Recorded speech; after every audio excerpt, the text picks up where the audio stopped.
Okay, welcome to our channel. Today we'll be talking about relational database using Microsoft Access as a beginner. But before we move on to the Access platform, I would like to explain some few technicalities. First, I would like us to look at relational database management system. It's a database management system based on the relational model which was introduced by one scientist, E.F. Code.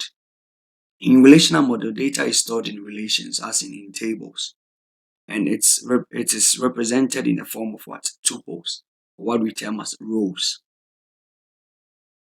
It's used to manage relational database, and one of the common relational database that is in the system is Microsoft Access. Relational database is a collection of organized set of data related to each other and from which data can be accessed easily. So it brings the concept of relation, or what we term as the table.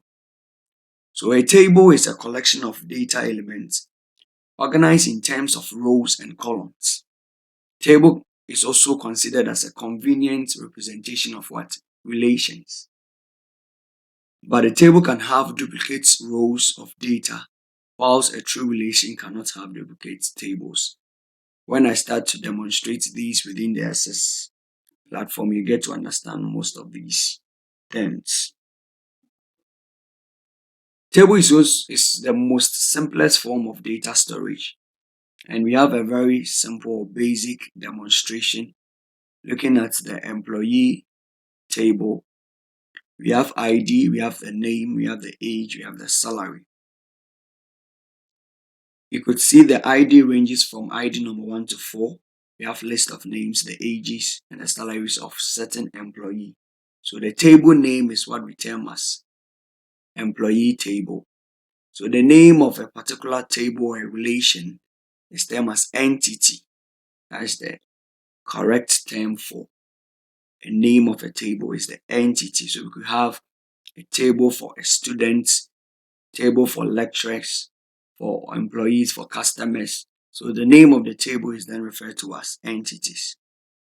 Let's then look at what we term as tuples. So a single entry in a table is called a tuple, or record or row. A tuple in a table represents a set of related data. So for example, looking at the employee table that we were given, this area, ID number 1, list of ID number 1, Adam 34 and 1000 or 13,000 represents a tuple or a record. So there is a single record, another single record, another single record, another single record. So together we have records, 4 records within our table employee. Each table is made up of what we call attributes. So the table consists of several records. Each record can be broken down into several smaller parts of data, which is known as attributes. So when we take the employee table, we have ID as a single part of our data collection. We have name also as a single unit in which we can also collect data. We have age and we have salary. So ID, name, age, and salary serves as the attribute for the entity employee. And the table, as we've already said, contains records. It contains records. So we have attribute domain. When an attribute is defined in a relation or in a table, it defines to hold only a certain type of values, which is known as the attribute domain. So you cannot replace a name of an employee within the employee table with age.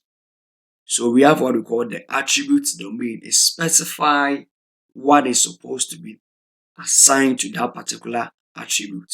So if it is age, age. If it is name, name. Age cannot be given ID values. Likewise, salary cannot be given name values. So let's look at what we called a relational schema. A relational schema describes the structure of the relation. When we talk about the relation, we said it's the table, the structure of the table, with the name of the relation, its attributes and their names and types. So when we talk about the schema, it's more like the skeletal, a visual representation of the table of interest. So for instance, here we are dealing with the employee table. So the schema represents the attributes, which are the ID, name, age, and salary. So we will look at a relational key. A relational key is an attribute which can uniquely identify a particular tuple or row in a relation. So you could see from our table, we have ID, name, age, and salary.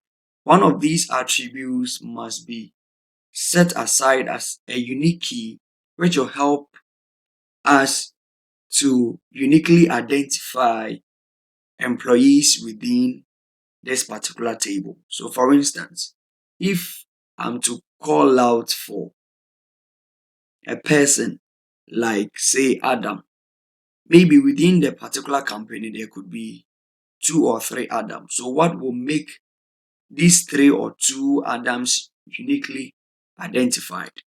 So, it's up to us to set what we called a relational key, a unique key that will help us set or differentiate between first Adam, second Adam, and third Adam. Here, we could select ID as our relational key. Let's consider relational integrity constraint. Every relation in a relational database model should abide by or follow a few constraints to be a valid relation. These constraints are called relational integrity constraints. What we mean by these constraints, they are governing rules, principles that governs the structure of a relational database. The first one is what we call the key constraint. And the key constraints specify that there should be such an attribute in a relation which can be used to fetch data for any tuple. So within our employee table, there should be a particular attribute that helps us to uniquely identify each of the records which we term as the tuple. Key attributes should never be null or same for two different rows of data. So an attribute like the ID, which will be set as a key to the employee table, should not be left null. Then it becomes difficult to access a particular record assigned to that null value. Likewise, no two records should bear the same key value. We have what we call the domain constraint. The domain constraint also refers to the rules that define for the values that can be stored for a certain attribute. So, like we explained above, we cannot store address of employees in the column for name. So, the domain constraints also governs the inputs. So, for instance, the name of an employee cannot be stored in the salary. Likewise, the salary cannot be stored in the name attribute. Under the referential integrity constraint, that one will be specified very well in our subsequent episodes.